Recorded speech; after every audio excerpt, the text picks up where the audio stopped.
सन 1857 उत्तर भारत का एक छोटा सा कस्बा बड़नगर। वहां एक हवेली थी।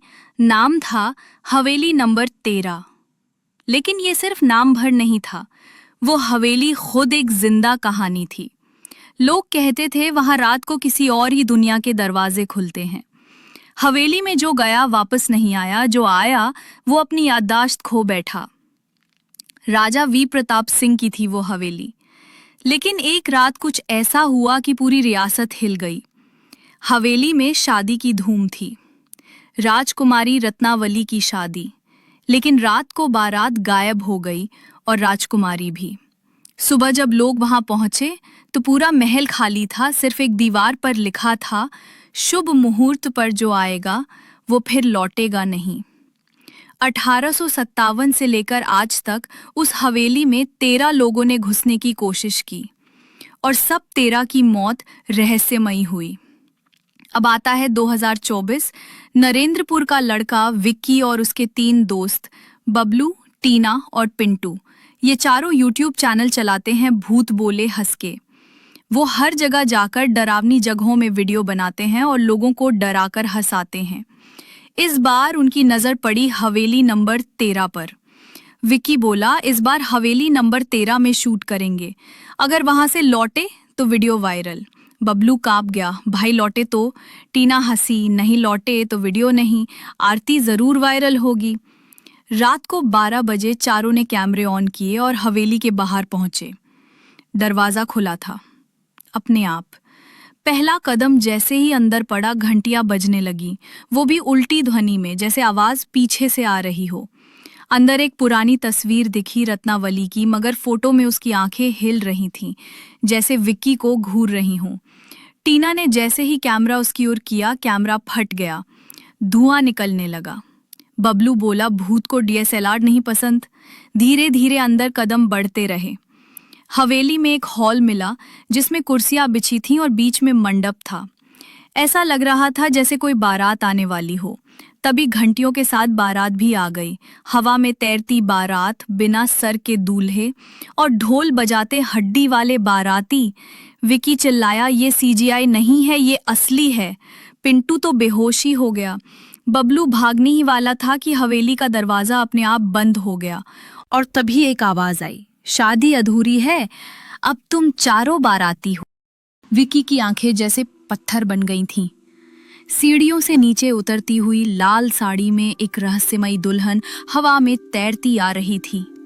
उसका चेहरा आधा घूंघट में और आधा धुंध में था, मगर उसकी आंखें सफेद थीं, बिना पुतलियों के। वो सीधी विकी के सामने आकर रुक गई और बोली, अब बारात पूरी करनी है।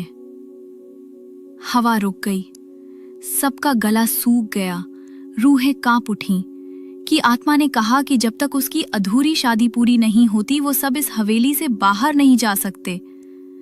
अचानक हवा में एक अग्नि रेखा जल उठी और उसमें शादी का मंडप उभर आया। दीवारों पर मेहंदी के खून से बने पैटर्न बन गए। तुम में से कोई एक मेरा दूल्हा बनेगा, उसकी आवाज गूंजी। हॉरर भी था और हल्का सा मजाक भी, क्योंकि शार्दुल के मुंह से अचानक निकल गया, पर मैडम मेरी सगाई हो चुकी है।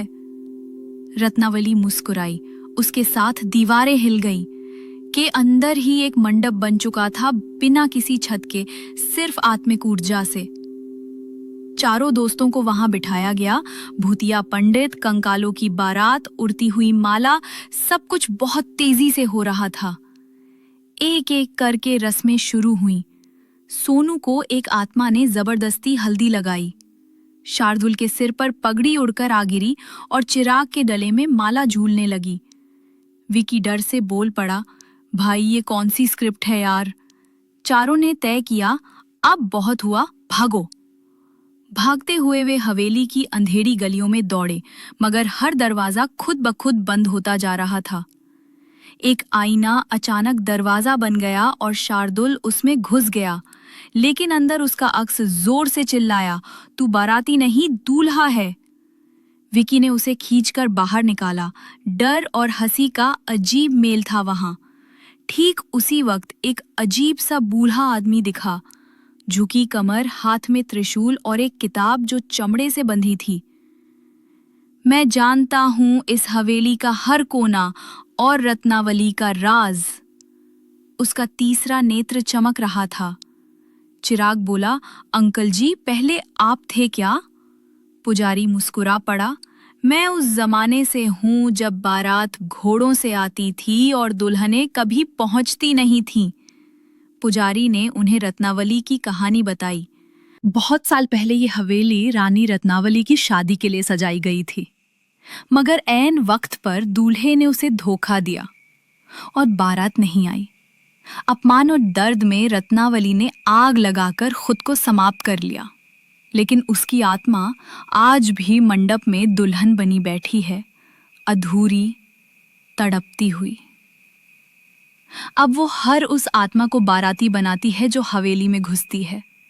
जैसे ही रत्नावली को लगा कि उसके अतीत का सच सब जान चुके हैं, वो बुरी तरह गुस्से में आ गई। हवेली की दीवारें फटने लगी, बिजली अंदर घुसने लगी, छत से आत्माएं टपकने लगी, हर कमरे से भूतों का संगीत बजने लगा। शहनाई की आवाज मगर उल्टी दिशा में। शार्दुल के हाथ ने उठा कैमरा जल गया। रत्नावली की आंखों से लाल रोशनी निकली और बोली, अब तुम सब दूल्हे हो। लेकिन तभी एक अजीब सा सीन हुआ। रत्नावली जोर से हंसने लगी। उसने कहा, दूल्हा बनने से पहले थोड़ा मनोरंजन तो होना चाहिए। अचानक हवेली सर्कस बन गई। एक भूत ने सोनू की शर्ट गायब कर दी, दूसरा भूत एक ड्रम बजाने लगा और उसके साथ सबके पांव अपने आप थिरकने लगे। भूतिया डांस पार्टी चालू हो गई। डर और हंसी का ऐसा मिक्स कभी नहीं देखा। अब रत्नावली ने नई शर्त रख दी, अब मुझे दूल्हा चाहिए, तुम सब तय करो कौन बनेगा दूल्हा। चारों दोस्त एक दूसरे को देखने लगे। तभी एक शेरवानी उड़कर आकर सोनू पर चढ़ गई। वो चिल्लाया, अबे ये क्या है, मुझे एलर्जी है शादी से। मगर हवेली सुनती नहीं थी। शादी की तैयारी शुरू हो चुकी थी। अब मंडप में नीली आग जल रही थी। सोनू हवा में उठ गया, जैसे कोई शक्ति उसे वहां बिठा रही हो। दीवारों से बाराती भूत बाहर आने लगे, सब बिना आंखों के, मुस्कुराते हुए। रत्नावली हवा में तैरती हुई आई, लाल घूंघट में, और धीरे धीरे मंडप की तरफ बढ़ने लगी। विकी ने कैमरा चालू किया और बोला, ये लाइव है दोस्तों, अगर हम बचे तो वीडियो जरूर लाइक करना। मंडप अब चमक रहा था। सोनू आधा बेहोश, आधा विवश होकर वहां बिठा दिया गया। बाकी तीनों दोस्त बांध दिए गए, लेकिन रस्सियों से नहीं, बल्कि किसी अदृश्य डर से।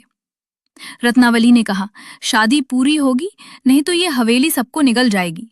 तभी अचानक हवेली की छत कांपने लगी, दीवारों से खून बहने लगा।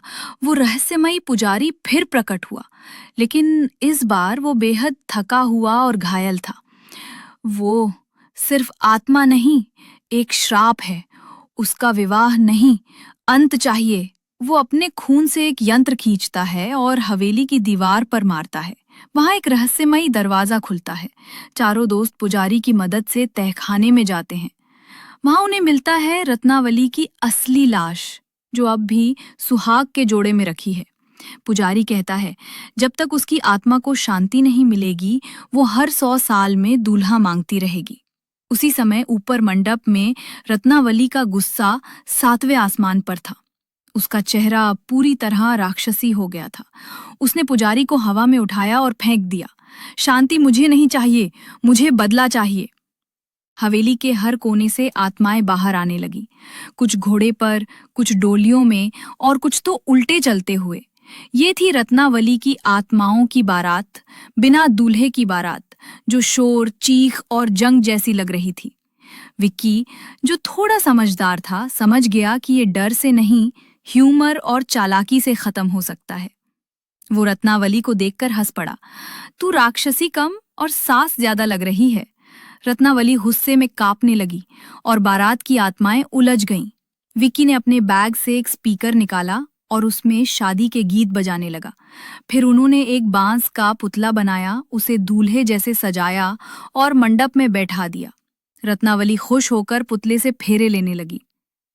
पुजारी मरने से पहले सोनू को एक ताबीज देता है। ये अंतिम मंत्र है, जिससे हवेली का श्राप टूट सकता है। शर्त, मंत्र उसी समय पढ़ा जा सकता है जब रत्नावली पूरी तरह खुश हो। रत्नावली ने बांस के दूल्हे के साथ 7 फेरे ले लिए। उसकी आंखों में सुकून आ गया। अब मेरी बारात पूरी हुई। सोनू तुरंत मंत्र पढ़ता है। मंडप में भूकंप जैसा कंपन होता है, दीवारें फटती हैं। रत्नावली की आत्मा चीखती है, मुझे धोखा दिया। लेकिन फिर उसकी आंखों से आंसू टपकते हैं। शायद यही मेरा मोक्ष था। वो रोशनी में बदलकर उड़ जाती है। हवेली में सन्नाटा छा गया। कोई आवाज नहीं, कोई डर नहीं, कोई आत्मा नहीं। दीवारों से खून सूख चुका था। हवेली अब बस एक खंडहर थी। चारों दोस्त टूटे फूटे मगर जिंदा होकर हवेली से निकलते हैं। सामने सूरज की पहली किरण है। सोनू कहता है, अब कभी किसी शादी में नहीं जाऊंगा। गांव वाले भागे भागे आए। सब कुछ देखकर चकित रह गए। हवेली का श्राप टूट चुका था। कोई समझ नहीं पाया कि ये कैसे हुआ। विकी ने पूरा घटनाक्रम अपने मोबाइल में रिकॉर्ड किया था। वो वीडियो सोशल मीडिया पर डालता है। टाइटल, भूतिया शादी का लाइव टेलीकास्ट। वीडियो वायरल हो गया। Haunted wedding live 30 million views पार कर गया। टीवी चैनल्स, न्यूज एंकर सब पीछे पड़ गए। एक हॉरर कॉमेडी डायरेक्टर उन्हें फिल्म ऑफर करता है। तुम चारों पर फिल्म बनाएंगे, रत्नावली रिटर्न्स। वो सब हंसते हैं और कहते हैं, लेकिन सीक्वल नहीं चाहिए। हवेली में पड़ी पुजारी की किताब एक बच्चे के हाथ लगती है। बच्चा उस पर हाथ फेरता है। किताब खुद ब खुद खुल जाती है। अंदर चमकता है, भाग 2 की शुरुआत। किताब के पन्नों से नई आत्मा निकलती है। पुरुष आत्मा, काले घोड़े पर सवार, अब दुल्हन की तलाश है। उस आत्मा की नजर एक लड़की के मोबाइल पर जाती है। वीडियो में रत्नावली की बारात। वो हंसता है, अब बारात मेरी होगी। एक नई हवेली, दूसरी जगह, पर उतना ही डरावनी। दरवाजे खुद ब खुद खुलते हैं। दीवार पर लिखा है, बारात फिर से शुरू होगी।